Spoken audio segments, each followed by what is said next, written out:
नमस्कार दोस्तों, केशियन हेडलाइंस सच का आईना में आपका स्वागत है। देखिए राजनीति, मनोरंजन, बिजनेस, खेलकूद, धर्म और देश दुनिया की प्रमुख खबरें केशियन हेडलाइंस पर। हमारे चैनल को लगातार देखने के लिए सब्सक्राइब करें, बेल आइकन दबाकर अप्रूव करें। राष्ट्रीय सेवाभावी संस्था नोइंग सिटीजन नीड क्लब यानी केसीएन क्लब युवा मोर्चा के कार्यकर्ताओं ने बहरिया ब्लॉक प्रयागराज के सरा लहुरी स्थित प्राथमिक विद्यालय में बैठक की। इस दौरान युवाओं में आत्मविश्वास को बढ़ाने, देश में सर्वांगीण विकास करने, आपसी सहयोग, सौहार्द और भाईचारा बढ़ाने तथा बेरोजगारी आदि मुद्दों पर युवा पदाधिकारियों ने अपने विचार रखे। कार्यक्रम के मुख्य अतिथि केसीएन क्लब के प्रदेश अध्यक्ष साजिद खान रहे। संचालन केसीएन क्लब युवा मोर्चा के प्रयागराज मंडल अध्यक्ष अमित पांडे ने किया। इस अवसर पर अक्षय गुप्ता, चंद्रिका प्रसाद यादव, लालजी मिश्रा, विजय सिंह, सिद्धार्थ विश्वकर्मा, मनोज साहू, जैनुल आबदीन उर्फ मुन्ना पत्रकार, मुश्ताक अहमद तथा बलवंत ने अपने विचार रखे। इस कार्यक्रम के दौरान इलाके के विभिन्न खाली स्थानों तथा सार्वजनिक स्थलों पर जगह जगह पौधरोपण करने वाले निस्वार्थ समाज सेवी बहरिया ब्लॉक के चकश्याम गांव निवासी राम मूरत यादव को प्रदेश अध्यक्ष साजिद खान और अन्य पदाधिकारियों द्वारा फूलमाला पहनाकर एवं अंग वस्त्रम भेंट कर सम्मानित किया गया। इस अवसर पर पेड़ वाले अंकल के नाम से मशहूर राम मूरत यादव ने युवाओं को पौधरोपण करने और धरा को हरा भरा रखने की नसीहत की। कार्यक्रम के अंत में आयोजक एवं संचालक अमित पांडे ने धन्यवाद ज्ञापित किया।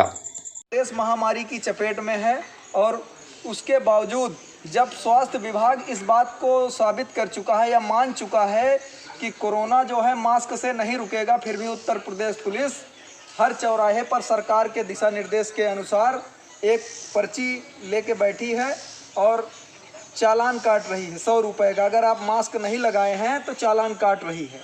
जब मास्क से कोरोना नहीं रुकेगा तो 100 रुपये का चालान आप क्यों काट रहे हैं, इस बात को अगर आप पूछेंगे तो आपको नई जो पुलिस का गठन हुआ है एसएसएफ, वो आपको उठा ले जाएगी और 3 महीने तक आपका कोई भी जो है न्यायालय सुनवाई नहीं करेगा। हो रहा है इन सब बातों को लेकर मैंने कई पत्रकार साथियों से या सीनियर सर से और प्रोफेसर से मैंने मुलाकात की, इस पर बात की कि हमारे यहाँ के जो इन्वायरमेंट्स है वो आखिरकार इतना चेंज कैसे हो गया।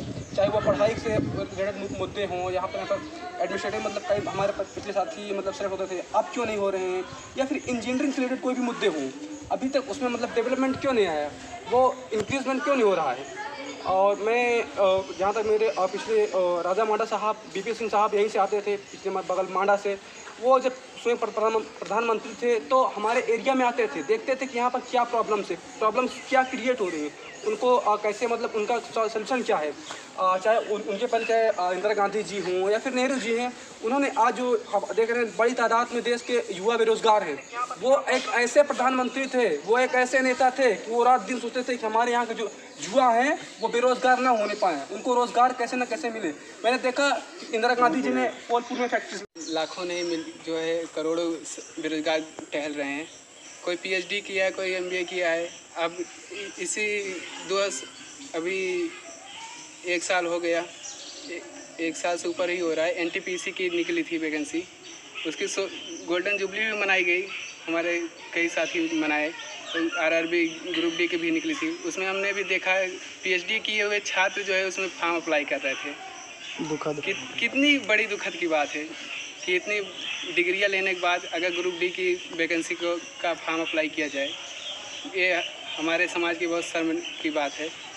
और कितने लोग ऐसे बेकार घूम रहे हैं। और अभी थोड़ी देर पहले हमारे अमित भाई ने बताया था कि इलाहाबाद यूनिवर्सिटी के छात्र ने खुदकुशी कर ली। यह भी बहुत बड़ी दुखद की बात है कि रोजगार के कारण वह आत्महत्या किया। देखा जाए तो कई तरह के अपवाद हैं। अगर आप विपक्ष की बात करते हैं, विपक्ष का काम है या सरकार का जो बुराइयां हैं उसकी गिनाती रहती है और हथियाना चाहती है। अगर विपक्ष ना हो तो सरकार मनमानी करती है, और विपक्ष के रहने से सरकार अच्छे तरीके से काम करती है। और आज नतीजा यही है कि विपक्ष में अच्छे तरीके से कोई भी विद्यार्थी है वो पढ़ रहा है तो उसका मेन टारगेट यही होता है कि मैं कुछ करूं, अपने माँ बाप को लाइफ में अपने माँ बाप का नाम करूं, नाम रोशन करूं। मेन बात उसका एक टारगेट होता है पढ़ाई पढ़ने का। यहाँ मैं देखता हूँ काफ़ी सारे स्टूडेंट हैं, पढ़ाई करने के बावजूद भी बेरोज़गार हैं और वो जाते हैं सरकार की लाठियाँ खाते हैं, मगर सरकार उस पर तब भी केयर नहीं करती है। तो मैं सरकार से ही गुजारिश कर रहा हूँ कि जैसे आज 17 सितंबर है, आज बेरोज़गार दिवस है, तो मैं सरकार हम लोग बेरोजगारी के मुद्दे पे हुए, ये बहुत अच्छी बात है। हमें क्या, देश में जितने भी नौजवान युवा साथी हैं सब जाति धर्म भेदभाव से हट के बेरोजगारी के लिए सब एक हुए, ये हमारे लिए एक बहुत बड़ी उपलब्धि साबित हो रही है। नहीं तो कहीं ना कहीं लोग यादव ये वो इसी में रह जाते थे, लेकिन इस बार हमको कुछ ऐसा देखने को मिला कि सब कहीं ना कहीं जातिवाद से हट के सब लोग कह रहे हैं मैं बेरोजगार हूँ, हमको रोजगार चाहिए, जात पात का भेदभाव नहीं चाहिए। तो सरकार को एक जिम्मेदारी बनती है कि वो जनता यूथ की आवाज़ सुने, क्योंकि यहाँ लोग सुन रहे हैं। अगर कोई सत्ता में है तो कल वो विपक्ष में भी जा सकता है। व्यक्तित्व का विकास, बिल्कुल व्यक्तित्व तो बहुत ही व्यापक है। ठीक है, अगर मैं मुझे एक याद आ रहे हैं, वेस्टर्न क्या कहते हैं थिंकर हैं Allport, personality is the dynamic organisation. Personality is a dynamic organization within the individual or psychophysical system that determine to his unique adjustment to his environment। जब यही चीज़ आपके अंदर आ जाएगी, यकीन मानिए आपका व्यक्तित्व निखर जाएगा। जो सत्ता के धुरी पर बैठे हैं वो स्पेशल नहीं है। आप जैसे लोग हैं बंधु, आप जैसे लोग, सिर्फ उनमें यही अंतर है कि वो उनके ऊपर आप कितना भी कटाक्ष करिए आपको वो इग्नोर कर देंगे। आप भी अपनी समस्याओं को इसी तरीके से इग्नोर करिए। अगर आप उसके पीछे पड़ेंगे तो यकीन मानिए आपका सर्वनाश होना तय है। समस्याओं को किनारे करिए, उसमें भी तलाश करिए कि आप पॉजिटिविटी कैसे क्रिएट कर सकते हैं। तब तक उसे रोजगार की संज्ञा नहीं दी जाएगी कि अगर आप MBA करके पकौड़ा तलेंगे तो ये रोजगार थोड़ी है, नहीं है।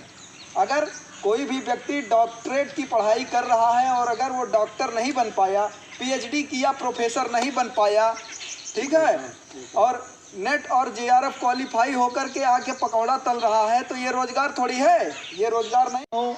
या विधानसभा के कोई भी विधायक हैं, सांसद हैं, ये सब जनता के टैक्स के पैसों से अपनी गाड़ियों में डीजल और पेट्रोल भरवा करके टहल रहे हैं। हमारे वोटों के द्वारा ये जब सांसद और विधायक बन जाते हैं तो ये नीली बत्ती लाल बत्ती लगा के चलते हैं, और वो गरीब आदमी जिसके मुद्दे पर बात करके ये कहते हैं मेरे प्यारे किसान भाइयों, मेरे गरीब दोस्तों, माताओं बहनों, भाइयों बहनों की बात कर करके भाइयों बहनों को ऐसा चूना लगाते हैं कि भाइयों बहनों 5 साल तक उनको ढूंढते रहते हैं, लेकिन उनको कहीं भी वो 5 साल तक नज़र नहीं आते। जैसे ही 5 साल बीतते हैं, अगला चुनाव आता है, फिर वो